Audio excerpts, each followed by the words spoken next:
World History students, Mr. Lassiter here with you, and in this video we're going to be looking at time period 5 as we begin this section of review for the AP World History exam. We're focusing on the time period 1750 to 1900, an era of industrialization and global integration. To help you complete your review for the AP exam, in the description down below are linked review packets that you can complete as you go through these videos to help you actively study. If you need more information, keeping in mind that these videos are overviews, you can go to AP Worldopedia or Freemanpedia, which are two of my favorite websites. So let's go ahead and get started in this video with key concept 5.1, which deals with industrialization and global capitalism. In this key concept, we are looking at the Industrial Revolution, what led to it, what occurred during it, what the major trends were, and also the rise of a global capitalist system. We'll also see reactions to industrialization from groups within industrialized countries and in countries that had not yet industrialized. So the first thing that we need to know is that industrialization, of course, fundamentally changed how goods were produced. The idea of industrialization is to take work done by humans and have it done by machines, preferably more efficiently. And a variety of factors led to the rise of this industrial production, especially beginning in Europe. One of these, of course, is Europe's location on the Atlantic Ocean, which was prime real estate for industrialization that relied on a great deal of trade. Another geographical factor was the distribution of coal, iron, and timber, which was favorable especially in England. There were other factors at work. Thirdly, European demographic changes. European populations were on the rise in this time period, and that led to people moving to cities. So our fourth factor would be urbanization. All of this was made possible due to our fifth factor, improved agricultural productivity, which was beginning before the Industrial Revolution and was sped up by industrialization. Our sixth thing we have here is that legal protection of private property was ensured in England, where the Industrial Revolution started, and then later spreading throughout Europe.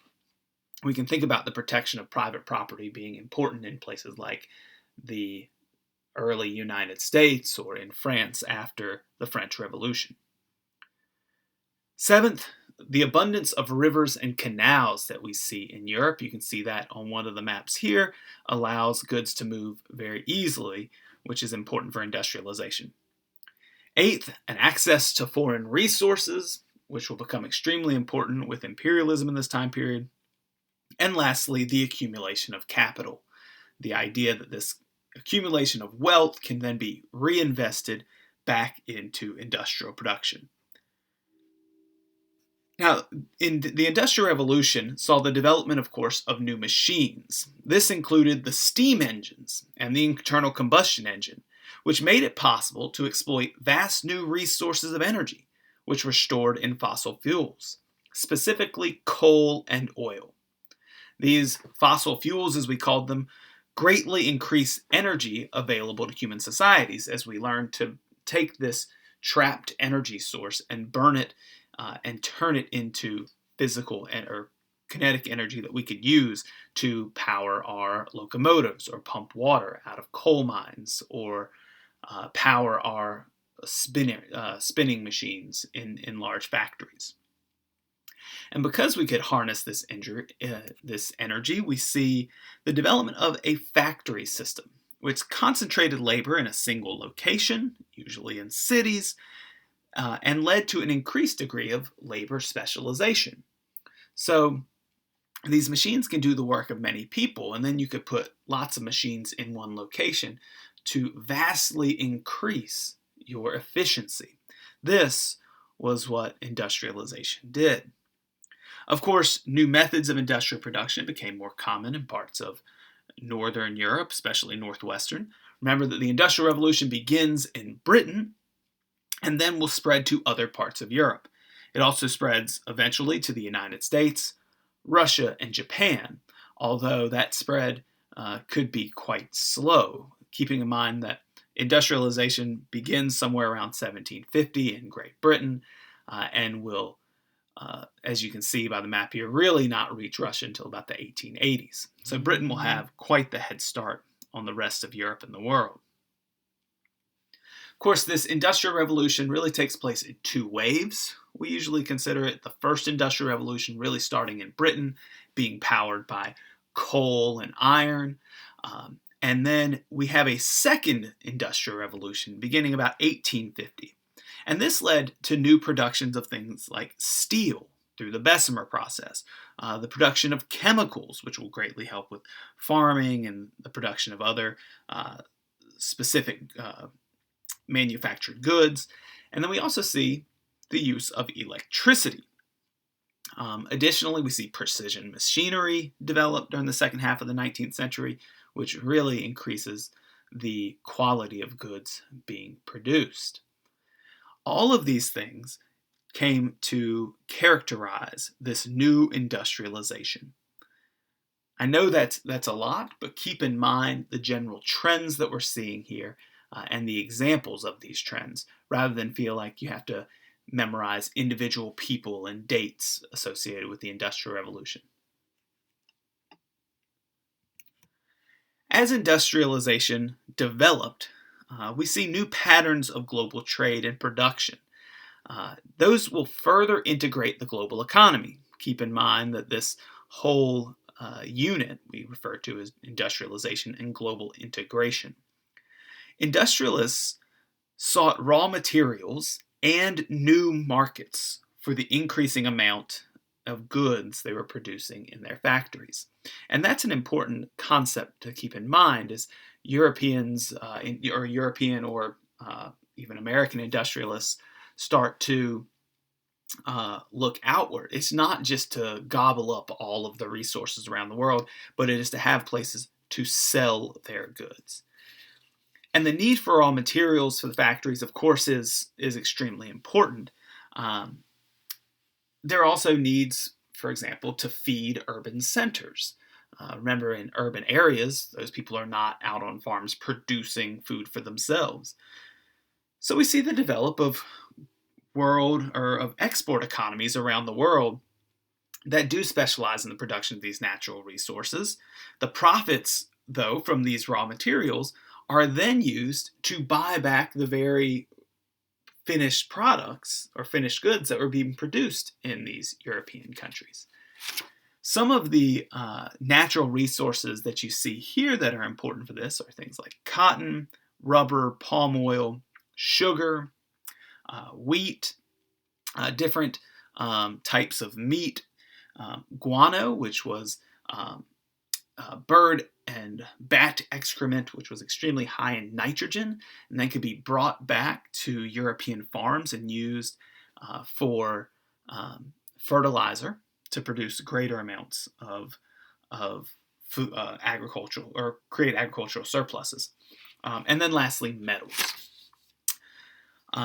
The rapid development that we see in this time period too of steam-powered industrial production in European countries and the U.S. contributed to another great change, not just the global integration, but the increase in their share of global manufacturing. So European countries, as you can see on this chart, begin to take a greater share of worldwide manufacturing, while countries like China and India, which had in 1750 combined produced over half of the world's manufacturing output, those start to decline. And by the end of this time period, China and India are only producing somewhere around 8% of the world manufacturing output, whereas the United Kingdom and the United States combined are producing nearly 50%. So what we see here, the trend overall, European countries and the US, their share of global manufacturing going up, and Middle Eastern and Asian countries, their share declining. The global economy of the 19th century also expanded dramatically from the previous time period due to increasing exchanges of raw materials and finished goods in most parts of the world. And some of these commodities gave merchants and companies based in Europe and the US a distinct advantage. For example, opium, which was grown in the Middle East and South Asia, was sold by the British into China, of course, leading eventually to those infamous Opium Wars. Cotton was grown in South Asia, Egypt, and the Caribbean, or even North America. And in Great Britain and Europe, it was turned into spun and woven textiles. Palm oil, which was grown in sub-Saharan Africa, was then exported to Europe. So these commodities will contribute to that global economic expansion. And of course, the flip side of that is the decline in some countries, Middle Eastern and Asian countries predominantly, of their global manufacturing. Some examples, which I didn't give you a second ago, included shipbuilding in India, ironworks in India, and textile production, especially cotton textile production in India and Egypt, as they began exporting those goods to be made in places like Britain, which would then be sold back to India and Egypt. You see, it's a pretty good racket for Europeans. The last thing we see is that there was a need for specialized and limited metals for industrial production. There was also a global demand that developed for stuff like gold, silver, and diamonds as forms of wealth. And so this leads to the development of extensive mining centers. For example, copper mines in Mexico, gold and diamond mines in South Africa. These are some of the examples that we have of these resources being taken out of these territories, which will be colonized by Europeans. Of course, all of this industrial production, all of this accumulation of wealth and raw materials, that had to be facilitated through investments at all levels. And so we see in this time period that there are new and more efficient ways for financiers to develop and expand financial institutions. The ideological inspiration for economic changes lies in the development of something known as capitalism and classical liberalism. These are associated with John Stuart Mill and Adam Smith. Adam Smith is the one who comes up with this idea, or proposes this idea of capitalism, an industrial world where governments stay out of the way of businesses. Adam Smith believed that at the base, competition was what spurred innovation and greater production. And so he wanted to do away with kind of the old mercantilism, which had defined period 4 in favor of free trade. And ideas of classical liberalism basically said that the government should stay out of the way of all of this. And so those two ideas, which will take hold in Britain and then spread along with industrialization, will become two of the linchpins of industrialization. Of course, the global nature of trade and the production contributed to large-scale transnational businesses, which relied on a great deal of financial instruments. Some examples of large-scale international or transnational businesses include the United Fruit Company, which was an American corporation, the Hong Kong and Shanghai Banking Corporation, founded by the British, which was in China. And they used financial instruments. Businesses like this, of course, used financial instruments like stock markets, which allowed people to invest in a business by buying a piece of that business and sharing in the profits or losses of that business. The development of more sophisticated insurance to protect against losses. Of course, I mentioned a little bit ago the mining gold. Some countries go to the gold standard to back their currency. And then also the development of limited liability corporations. These are kind of examples of our new financial instruments that develop in this time period.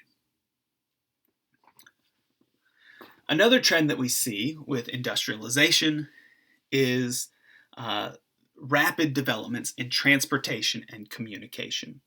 And so we have a few of those examples here. This is something that we tend to think of kind of right away with industrialization, and that is the growth of railroads and steamships, which allowed us to move goods and people between locations much faster. New communication technology, including the telegraph and eventually the telephone, and then also man-made wonders, which helped with shipping, including the building of canals. In this time period, especially, the Suez Canal is going to cut off thousands of miles from the journey from Europe to South and East Asia.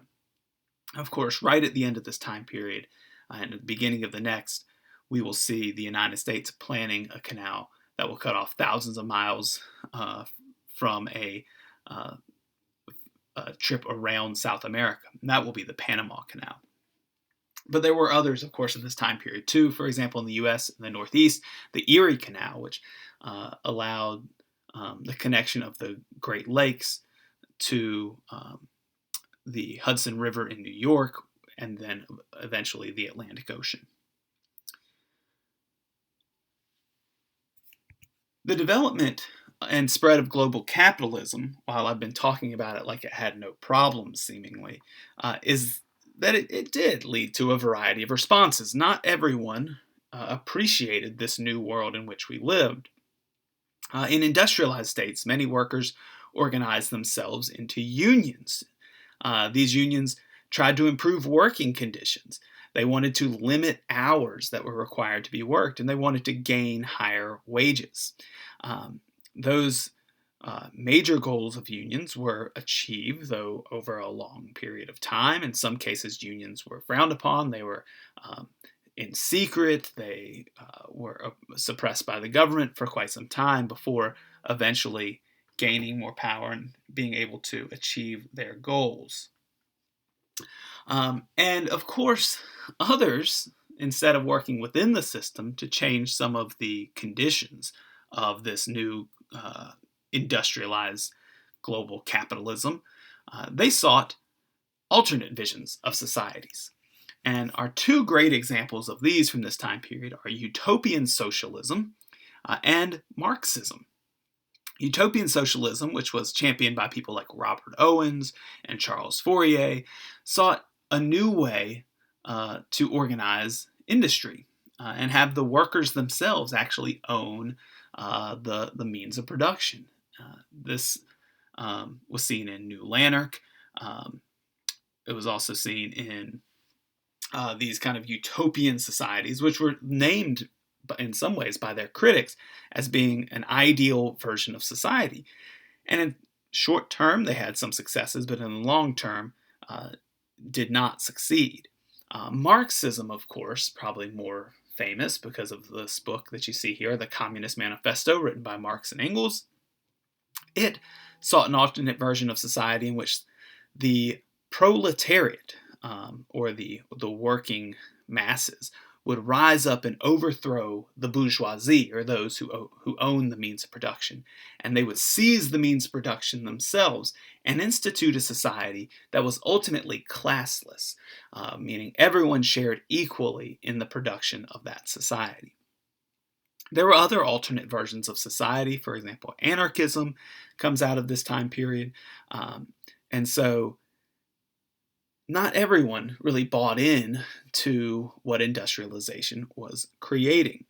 There was a lot of reform that will come as well out of this. Outside of European countries, we see other empires having to respond to this rapid development of Europe.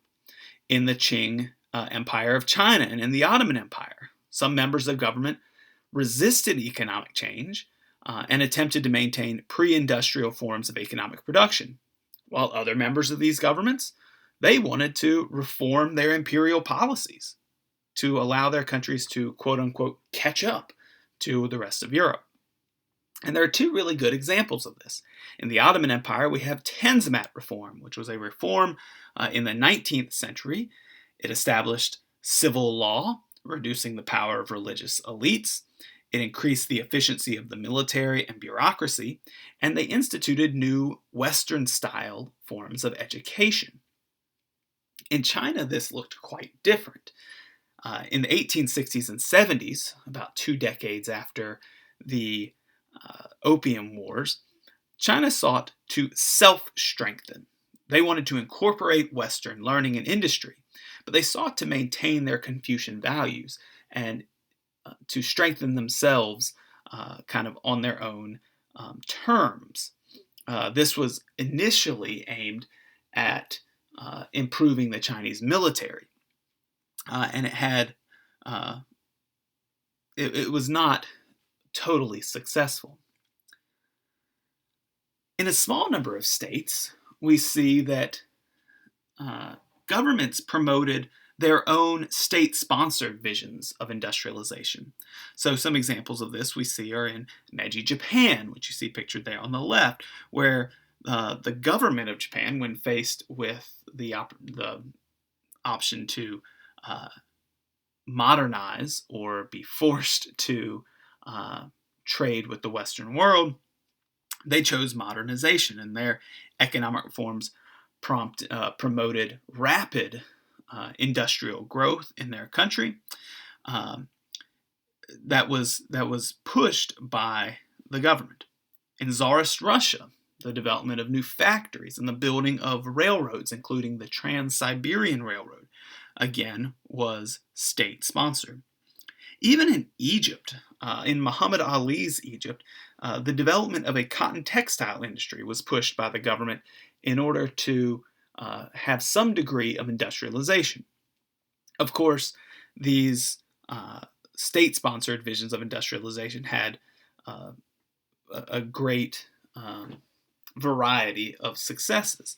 For example, Meiji Japan will launch Japan up to an equal with European countries, whereas Tsarist Russia will pull back from some of its reforms after the assassination of the Tsar, and will not find themselves really catching up until the 5-year plans of Stalinist Russia.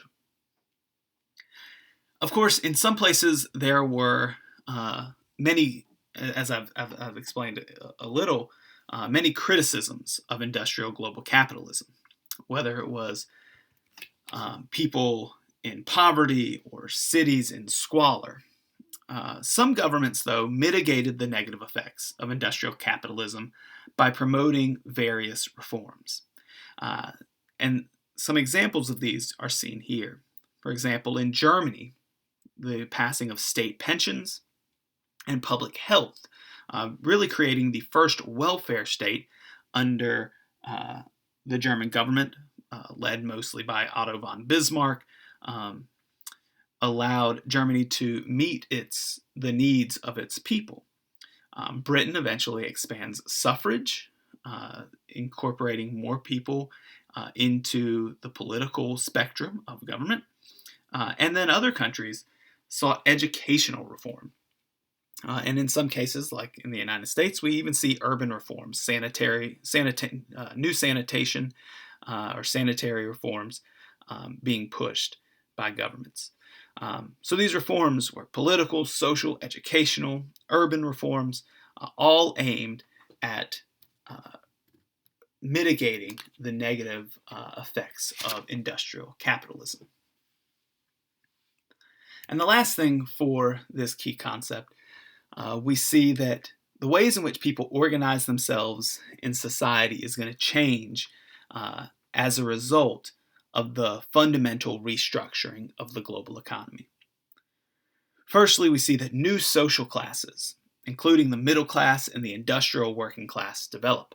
Now, the middle class had been around for quite some time. If you recall, in our previous time period, there is a middle class, but it becomes much more pronounced in this time period and becomes much more wealthy. Of course, the working class is certainly brand new to this with industrialization. Second thing we see is, of course, family dynamics, gender roles, and demographics changing in response to industrialization. Imagine or think about how women were entering the workforce in this time out of necessity, in some cases, child labor coming about. We're even going to see men migrating from one region of the world to another, which will put increased pressure on the role of women in the family. And then lastly, of course, rapid urbanization that accompanied global capitalism often led to unsanitary conditions. And of course, as a result of that, we see many reforms take place, including sanitary reforms, the building of entirely new sewage channels in London, for example, after the Great Stink of 1858. So, new building codes, etc., in these cities to deal with this rapid urbanization. So that brings us to the end of Key Concept 5.1. It is a beast. There is a lot there. So I would encourage you to focus on the trends that we see with industrialization and global capitalism and know some examples of those trends. In our next video, we'll come back with Key Concept 5.2, where we will deal with imperialism and nation-state formation, the second of our 4 key concepts in time period 5. That's it. I hope you have a good day, and I'll see you in the next one.